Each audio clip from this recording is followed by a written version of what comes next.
Analysis of a patient's gait pattern is an essential feature of the physical examination of any portion of the spine and/or lower extremity. Although walking is learned under normal circumstances, it is done without conscious effort and involves complete symmetry and reproducible timing. An understanding of normal gait is necessary in order to be able to detect alterations that may have pathological connotations. The normal gait cycle by convention occupies the period from heel strike of one leg to the next heel strike of the same leg and is divided into two phases. That portion in which the foot is in contact with the ground is known as the stance phase and accounts for approximately 60% of the normal gait cycle. That portion when the foot is off the ground is known as the swing phase and occupies approximately 40% of the cycle. Obviously, therefore, during 2/3 of the stance phase of one lower extremity, the opposite lower extremity is in the swing phase. In normal walking, both feet are on the ground for a period of time known as double stance or double support. With an increased rate of forward motion, such as in running, the double support is lost, and in fact, both feet are momentarily off the ground.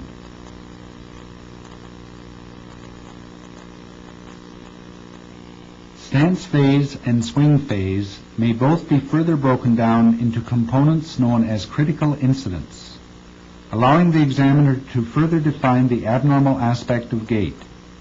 It will subsequently be seen that different pathologies affect different components of either the stance phase or the swing phase. Normal gait. The first part of the stance phase is known as heel strike and begins at the moment that the heel of the swing leg first makes contact with the ground.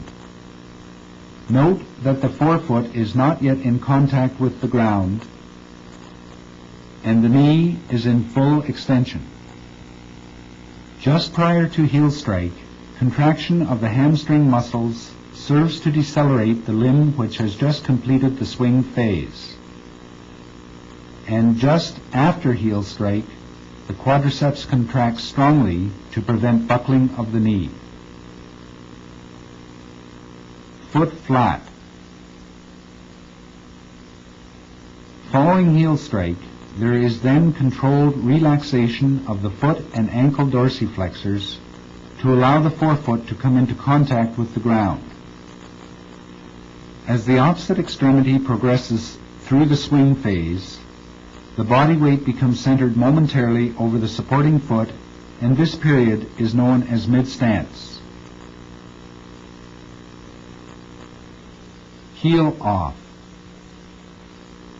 As the body weight passes further forward over the supporting foot, the gastrocnemius soleus complex contracts, causing plantar flexion of the foot and ankle to occur, giving rise to the heel off position in preparation for the final critical incident of the stance phase, known as toe off. As the forefoot leaves the ground, the extremity now enters the swing phase of gait. Like stance phase, the swing phase can also be broken down into various periods. Acceleration or initial swing. Just prior to toe off, the iliopsoas muscle contracts to propel the leg forward by flexing the hip. This also results in knee flexion, which raises the leg, enabling the foot to clear the ground. The foot and ankle dorsiflexors also contract to give further clearance from the ground. Mid-swing. Mid-swing is that portion of the cycle when the swing leg advances through and in front of the opposite leg, which is concurrently in the mid-stance phase. Deceleration.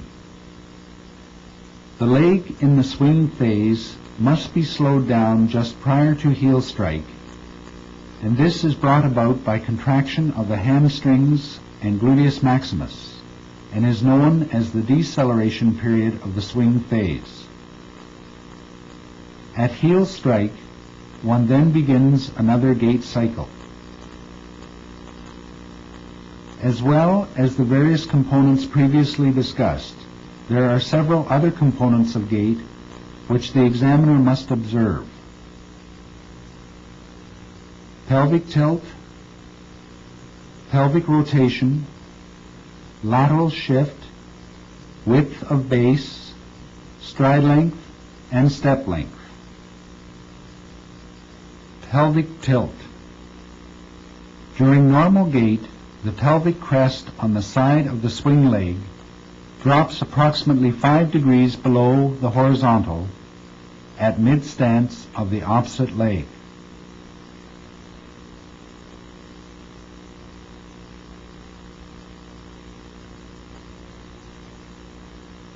Pelvic rotation. During the swing phase, the pelvis on the ipsilateral side rotates approximately 4 degrees anteriorly, while on the stance side, the pelvis rotates 4 degrees posteriorly. Lateral shift. During the stance phase of normal gait, the pelvis and trunk shift approximately 1 inch towards the stance phase leg.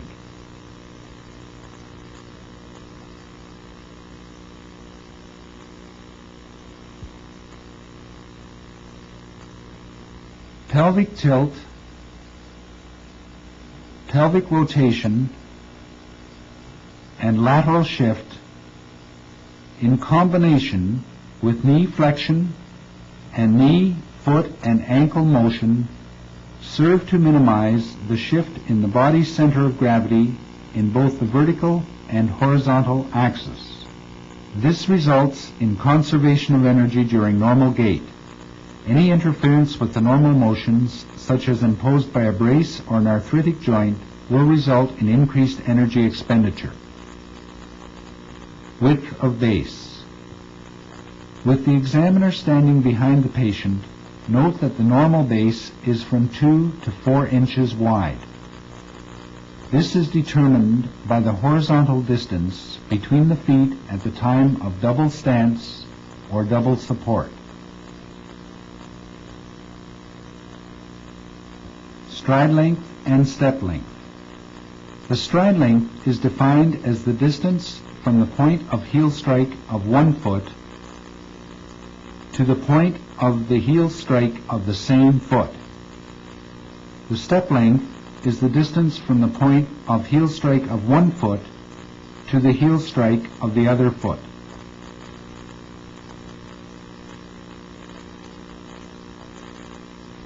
In normal gait, the stride lengths for both legs are equal, and the step lengths for both the left and the right leg will be equal. Any abnormality in the various components of the stance phase or swing phase, or in any of the other components of gait, suggests that there is pathology which should be identified by the examiner.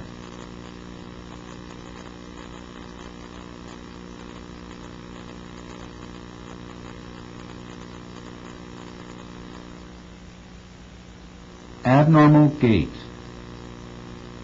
Having an understanding of normal gait and its various components, we can now turn our attention to abnormal gait and discuss the various problems which can alter the normal gait pattern. Abnormal gait is often called a limp, but not all limps are the same, nor do they have the same causative factors. Many of the abnormalities are noted during the stance phase, because that is when the whole body weight is being supported by one lower extremity, and it is during this phase that pain, muscle weakness, and joint abnormalities will produce their predominant effect. Antalgic gait. Antalgia means against pain. In an antalgic gait, the stance phase is decreased in order to get the weight off the affected extremity.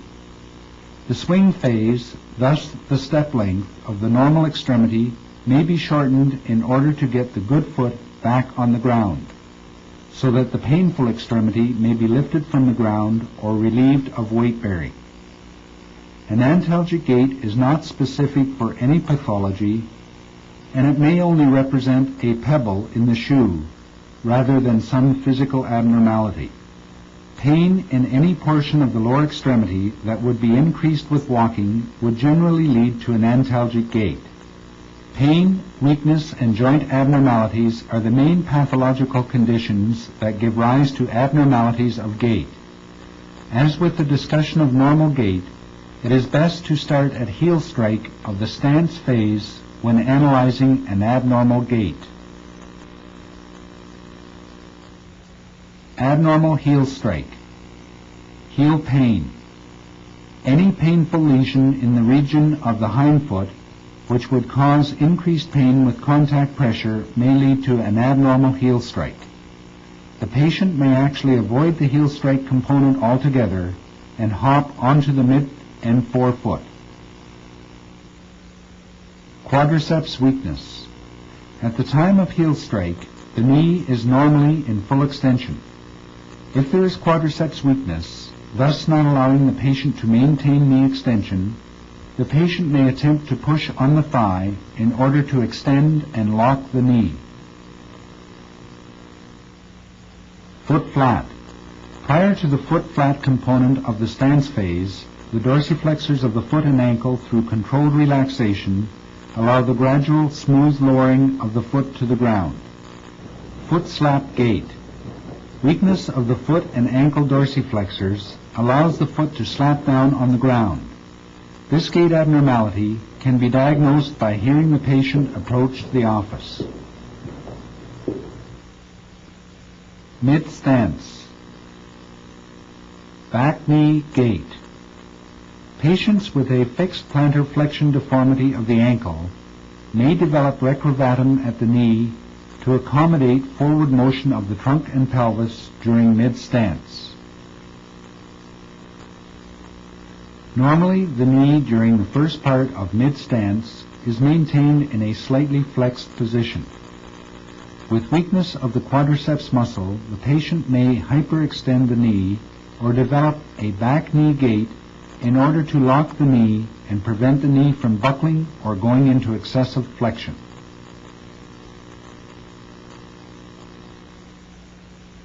Abductor lurch or gluteus medius gait. During mid-stance, the abductor muscles about the hip on the weight-bearing side must contract to prevent the opposite pelvis from tilting down excessively. This increases the pressure across the hip joint to more than that of just body weight, and may result in increased pain in the presence of pathology about the hip. As Columbus was able to balance an egg on its end, theoretically one can shift their center of gravity over the hip joint and balance the body weight on top of the ball of the femoral head, thus eliminating the need for muscle contraction and reducing the total force on the hip. This results in a lateral shift of the trunk greater than 1 inch and is known as an abductor lurch or gluteus medius gait. Weakness of gluteus medius muscle activity, such as in polio or an L5 nerve root lesion, may also be compensated by using the abductor lurch. In my experience, however, where pain is not involved, the patient tends to have a Trendelenburg gait.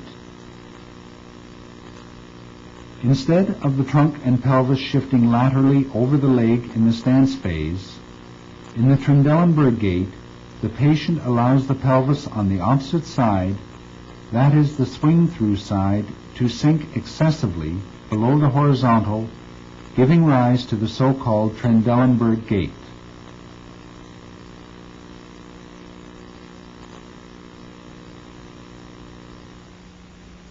Gluteus maximus gait. During mid-stance, the ipsilateral hip must be maintained in extension or the trunk would collapse forward. If there is weakness of the gluteus maximus muscle, the patient is required to thrust the trunk posteriorly, resulting in an extensor lurch or gluteus maximus gait.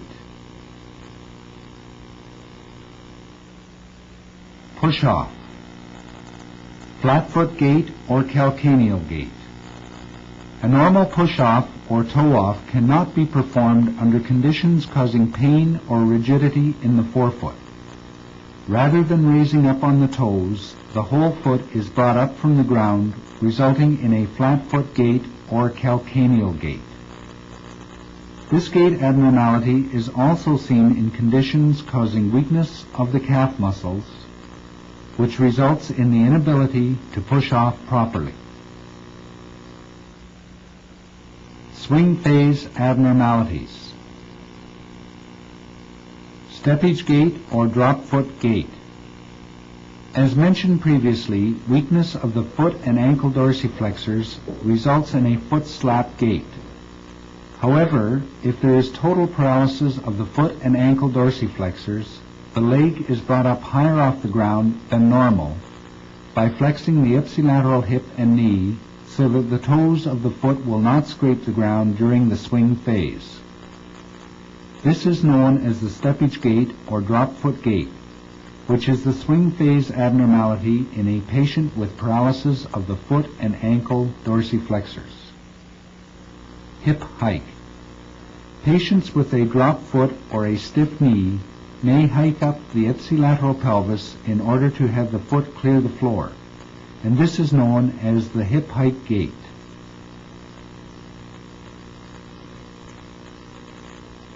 Circumduction gait.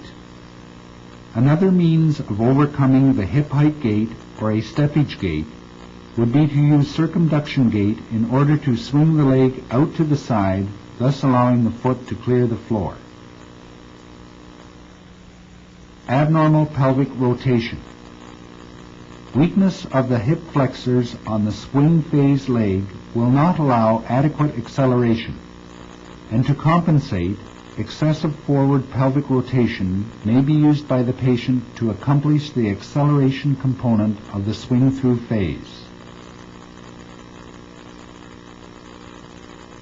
A fused hip on the stance side will not allow normal forward pelvic rotation on the side of the swing leg, and thus the step length on the swing side will be limited. Wide-based gait. Impairment of balance and coordination will widen the base to greater than the normal 2 to 4 inches, resulting in the so-called wide-based gait. This in turn will cause an excessive shift in the center of gravity, resulting in increased energy expenditure. In summary, normal gait is by and large an automatic function, and the cycle can be broken down into various components.